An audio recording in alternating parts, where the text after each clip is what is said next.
Folks, when you play Marvel vs. Capcom 2 and you want to find a good team, there's kind of a lot of jargon out there, you know, MSP, MSS, Sandthrax, Team Scrub. What does it all mean? So today, I wanted to go through and explain every single tournament team that is relevant in Marvel vs. Capcom 2. Okay, asterisk, I'm not going to be able to explain every team in existence because there's like 10 million, but I'm going to do my best to explain all the ones that you're frequently going to see that dominate the metagame, and even some lesser played teams as well that are still relevant or historically important or whatever. So let's get into it. We're going to start out with some Magneto teams. Let's start out here with MSP, Magneto, Storm, Psylocke. I think this is probably the most famous team in Marvel vs. Capcom 2. If you ask people on the street, can they name a Marvel 2 team, it might be MSP. And this is also potentially the best team in Marvel vs. Capcom 2. It's up there, maybe top 1, top 2, somewhere in that neighborhood. So why is that? I would say that MSP just is essentially a perfect team in terms of fulfilling the things that are really powerful in Marvel vs. Capcom 2. I would say Magneto is probably the best character that you can have on the first slot in your team. One of the reasons for that is because he has the fastest crouching light kick in the game, or at least tied for the fastest in the game. So at the beginning of the round, he can get a guaranteed first hit against most of the cast. You kind of force the opponent to guess immediately when the round starts. He's also one of the best characters at building meter.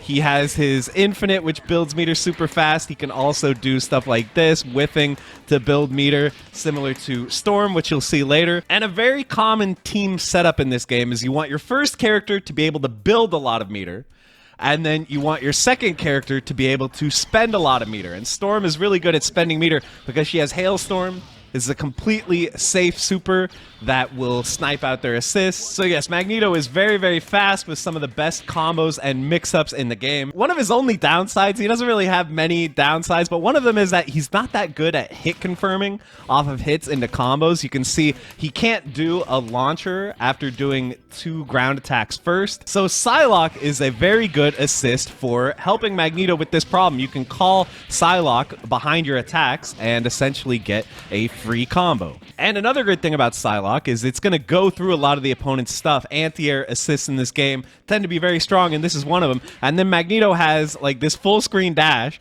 so wherever this hits the opponent, you can dash up and hit them off the ground and get your nonsense started. So Psylocke assist is extremely good for Magneto. And this team also has really amazing DHCs. So DHC, delayed hyper combo, when you do one super into the next super, Magneto can safely DHC into Hailstorm and get out completely safely. And if you notice, when you DHC, the character actually goes to the back of the line. So Magneto's going to go back there. If he's taking some damage, you can safely DHC into Storm, and Magneto's going to be in the back getting some life back. You also have a very strong combo from Magneto to Storm. You can do what's called Hypergrav Tempest, which is a very damaging DHC into Hailstorm. So yeah, this team really has very few flaws. It is essentially a perfectly constructed team in terms of having the best point character, one of the best characters to come in and spend meter, and then one of the best assists that synergizes super well with both characters. So yeah, one of the best teams in the game,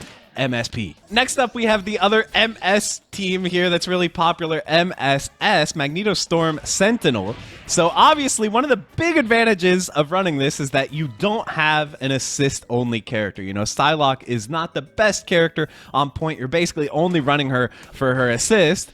But Sentinel is one of the best point characters in the game, in addition to having some really good assists. So when Sentinel comes in, the game is definitely not over the way it would be if it's Psylocke versus a full team. You know, Sentinel can handle himself. He's really good. Obviously, the downside, you know, Sentinel is not going to have the same priority, the same ability to kind of go through everything as Psylocke. But he does have armor, so, you know, sometimes he will be able to go through some stuff, but I would say it's less consistent as a neutral tool than Psylocke is if you're running the Rocket Punch assist. And the other huge thing about this is, you know, so if you DHC out Magneto, you are now in prime position to apply one of the most powerful strategies in the game, which is the Storm Sentinel DHC.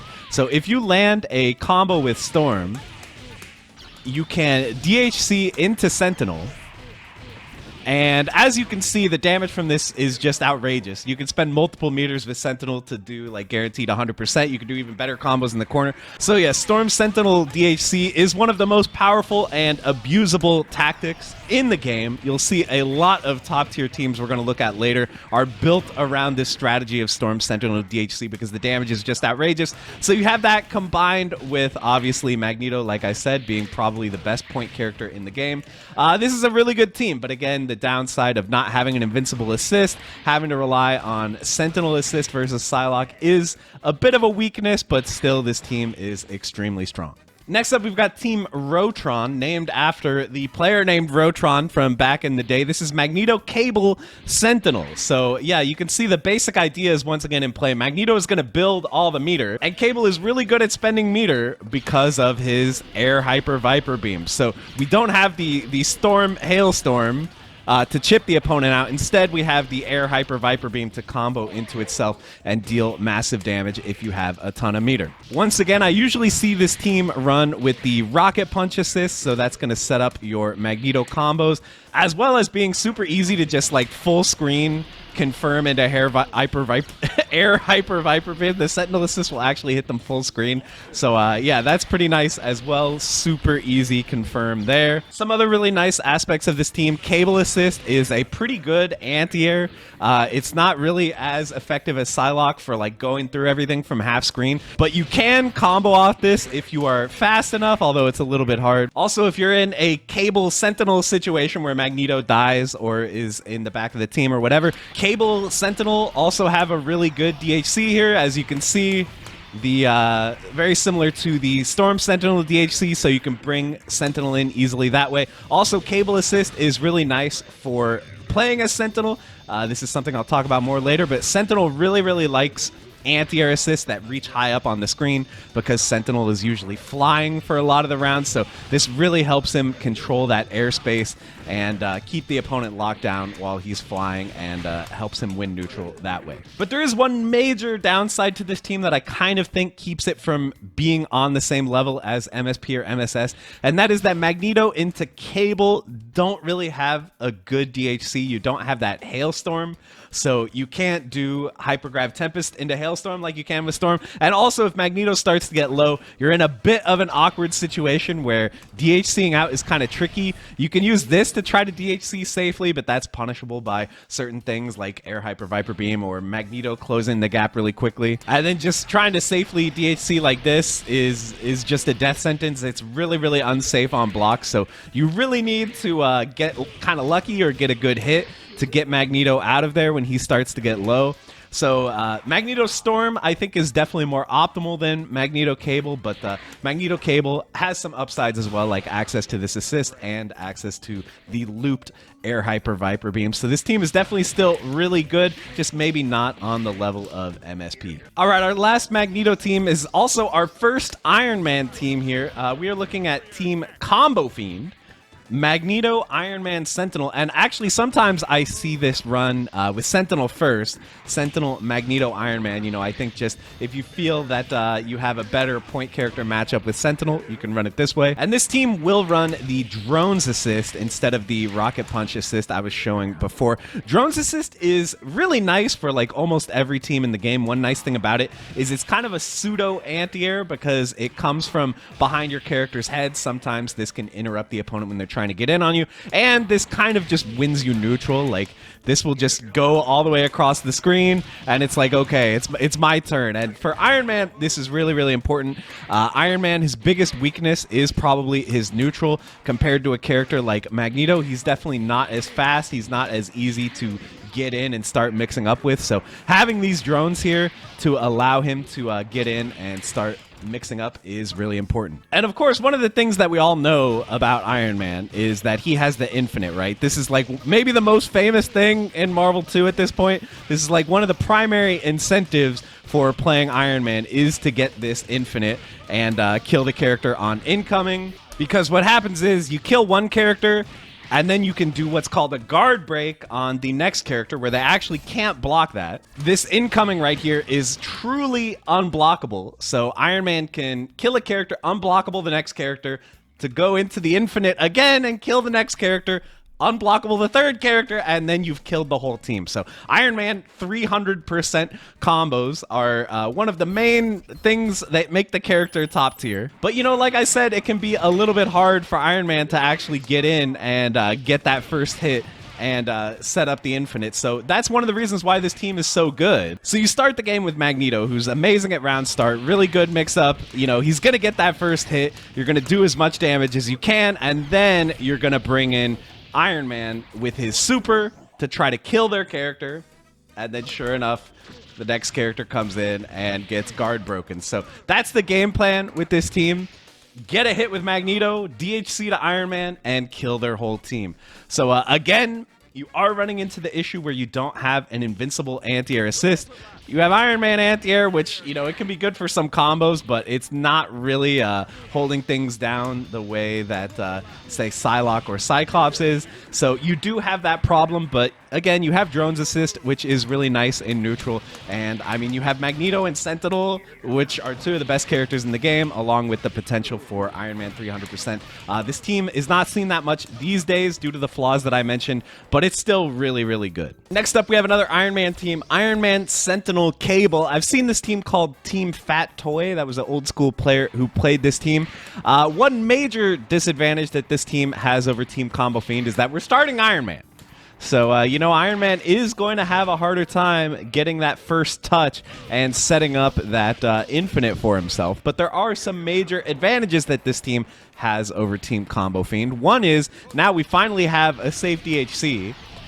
So the previous team on block, you definitely don't want to be DHCing into Iron Man. And the other advantage is that we have better ability to spend our meter. So the last team had Magneto and Iron Man, who both build a lot of meter and don't really love to spend it that much. But now we have Sentinel and Cable. So, you know, whenever things start to get dicey, we can just get Iron Man out of there, come in like this. Now we got Sentinel to work with, who, you know, just loves comboing and looping his safe supers. And then if we ever end up in a Cable situation, we of course have the Air Hyper Viper Beam, which is maybe like the best way to spend meter in the game. We've also got Sentinel with an anti-air assist that goes, you know, way up there and helps him control the skies, which we didn't have on the last team. And Iron Man can actually combo off Cable assist directly into his infinite if you jump early enough. So that's pretty nice as well. So I think it's debatable which Iron Man team is better. Again, starting with Magneto is just so powerful that Team Combo Fiend has a big advantage. But I think overall this team just kind of fits the fundamental principles of team building.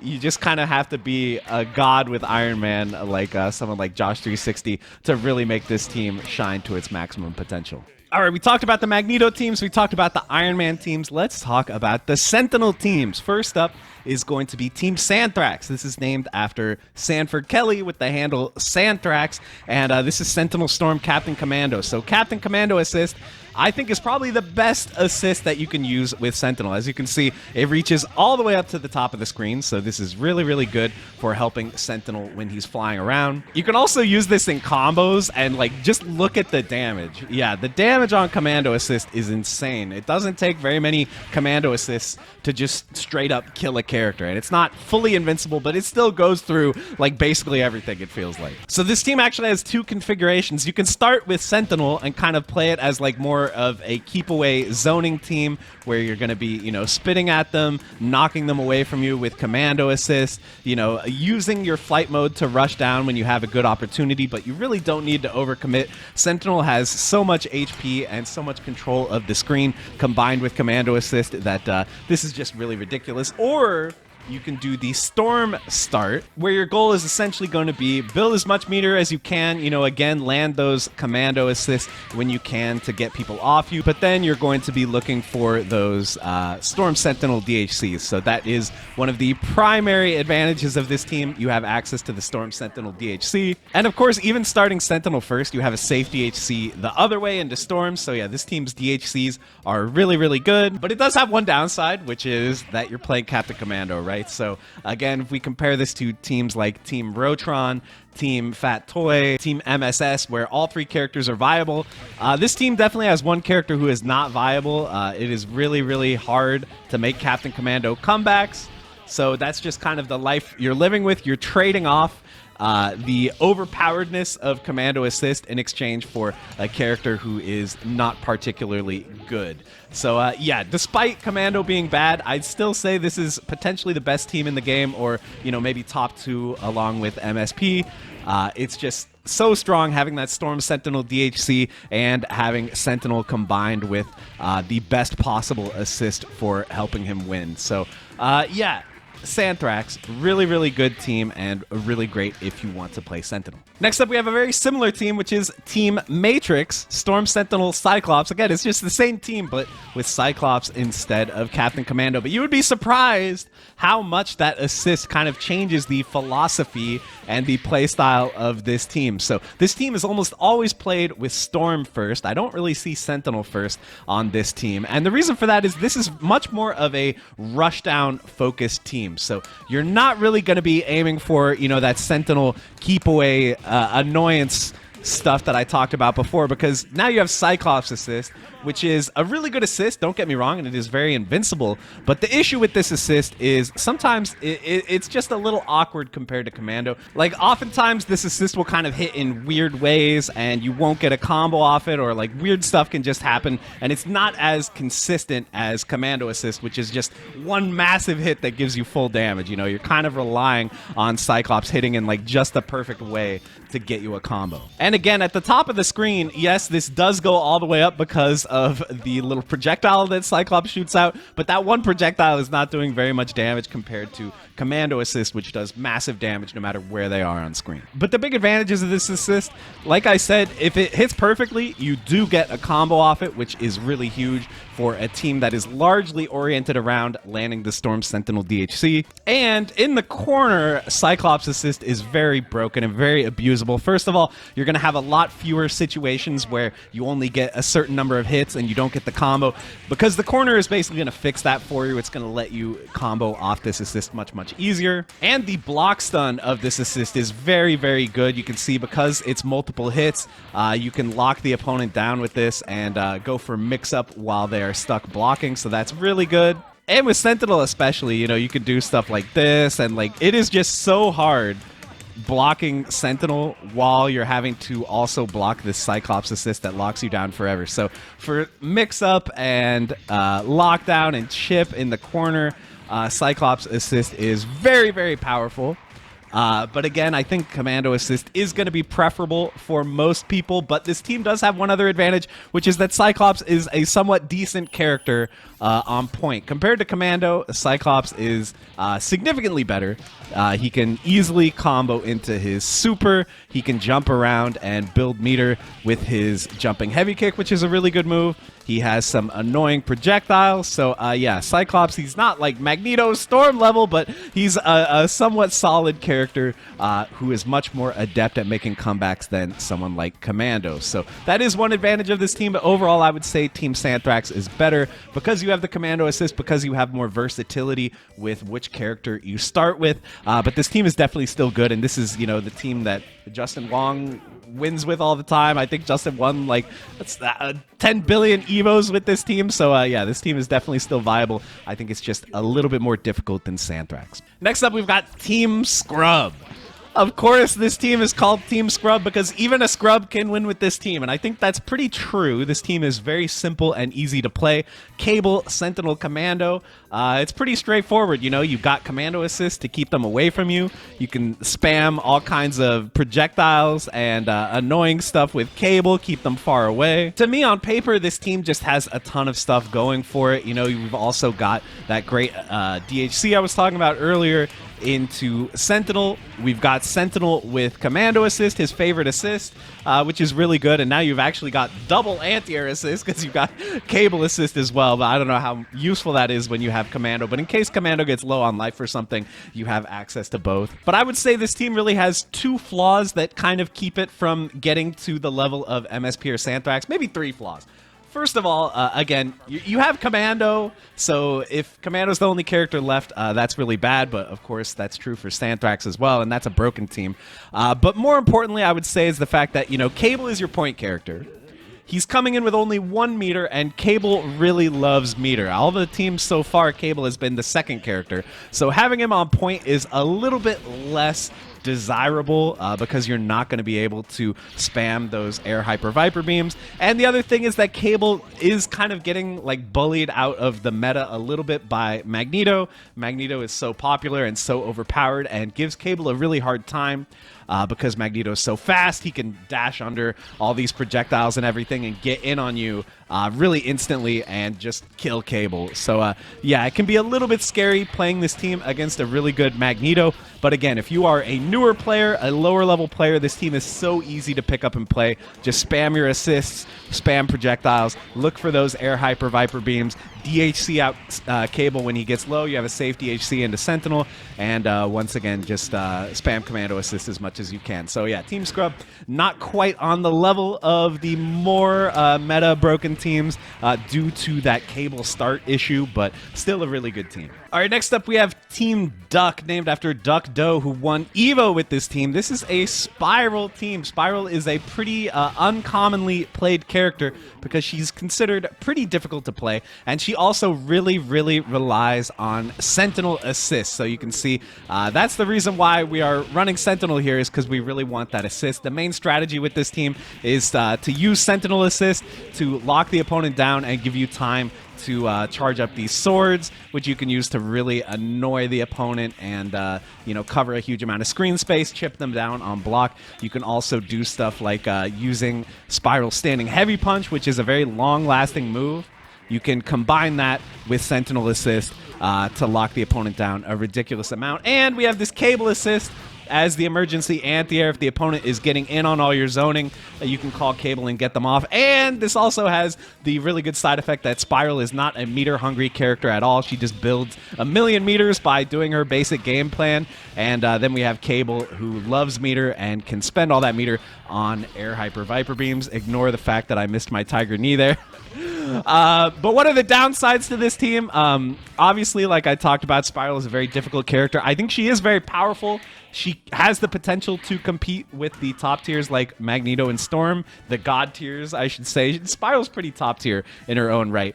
But yeah, playing her is definitely going to be more of a challenge than playing Magneto, Storm, or Sentinel on point. And we also, again, have the problem of it can be a little bit awkward to bring Cable in. Yes, he does have the fake safe DHC with his time flip, but yeah, that's definitely not guaranteed safe unless there's some setup I don't know about. Let me know, guys, but if we compare it to something like having Sentinel or Storm in the second slot, it's definitely less ideal. But again, we're playing Spiral and we're playing her two most ideal partners.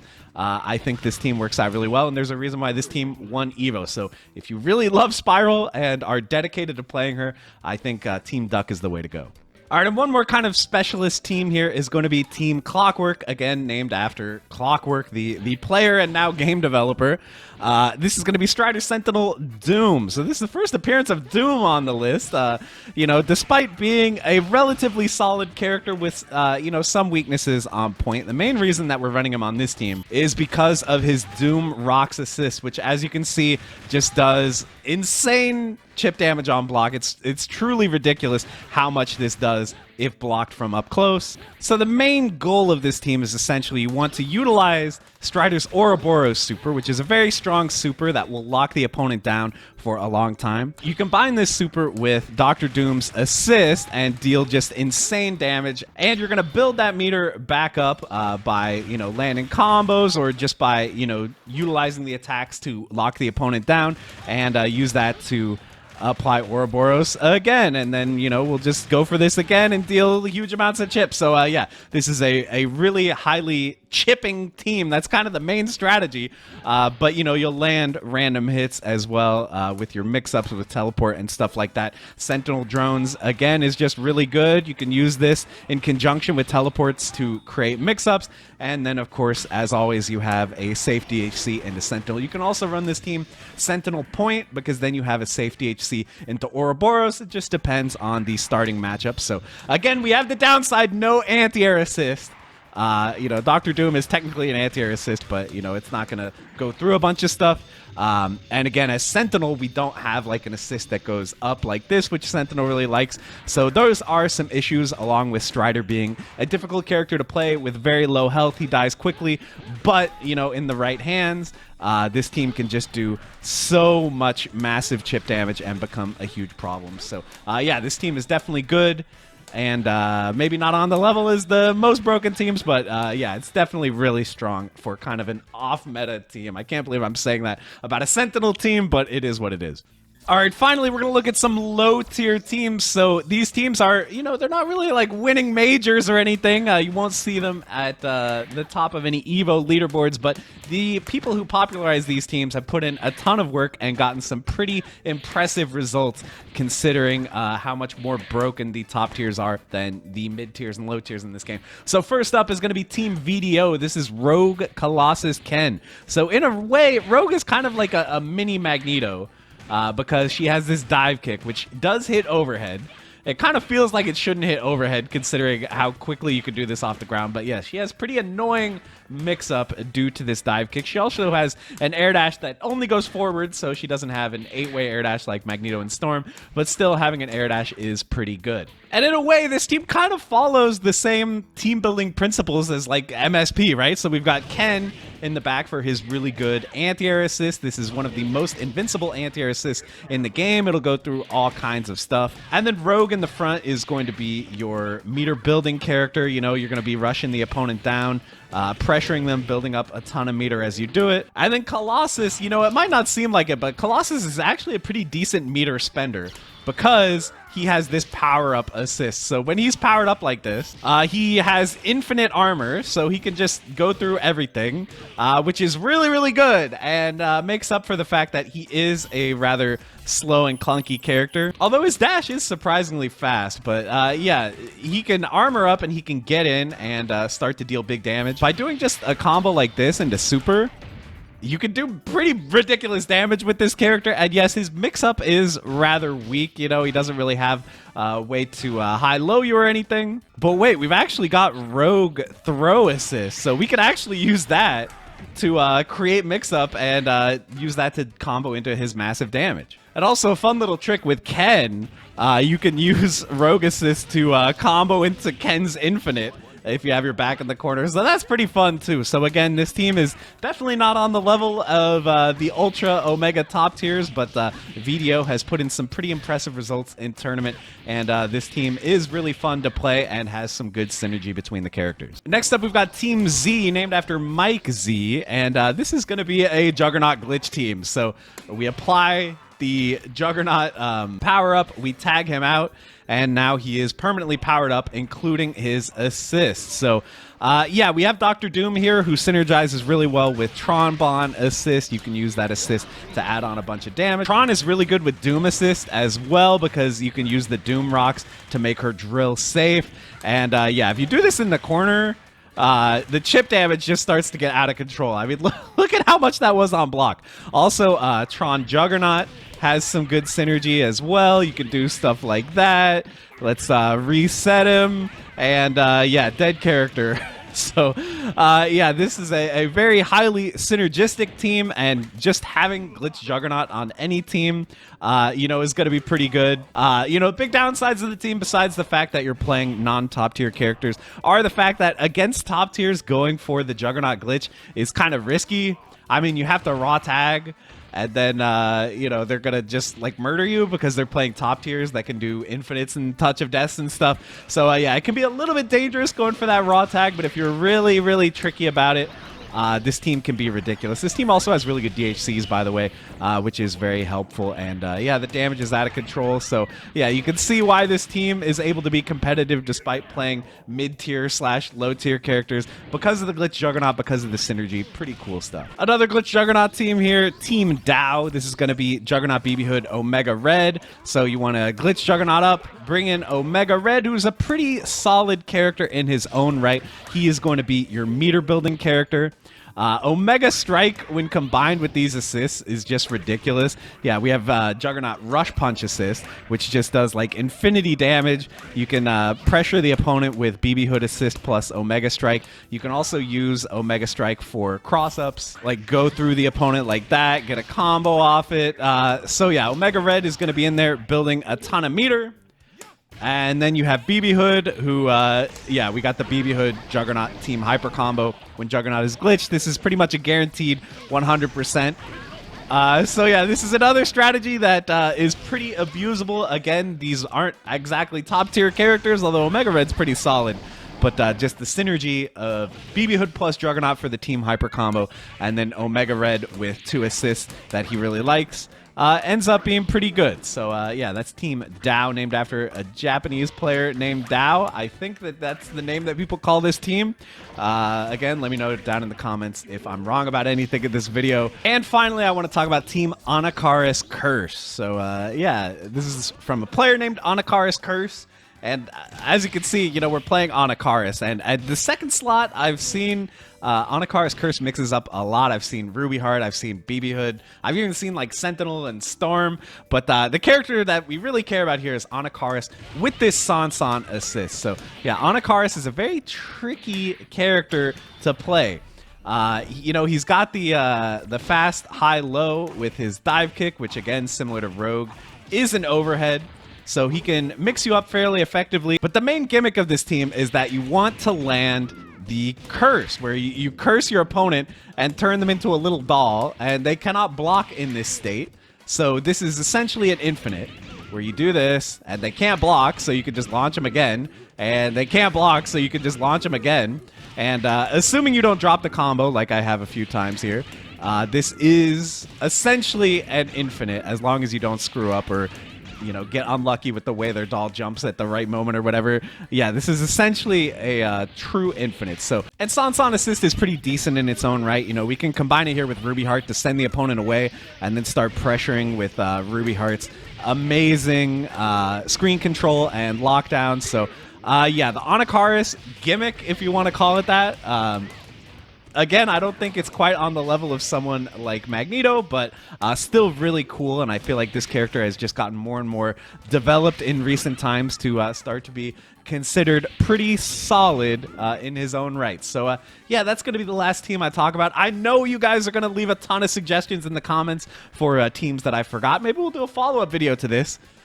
With maybe the less common teams, or maybe there are some really common teams that I just forgot about. Either way, feel free to let me know, and let me know if you found this video interesting and would like to see more coverage of the Marvel 2 meta and what makes this game unique and interesting. I would love to talk about it more, but with that, we're going to end the video. Thank you so much for watching, and I'll see you in the next one. Bye, everybody.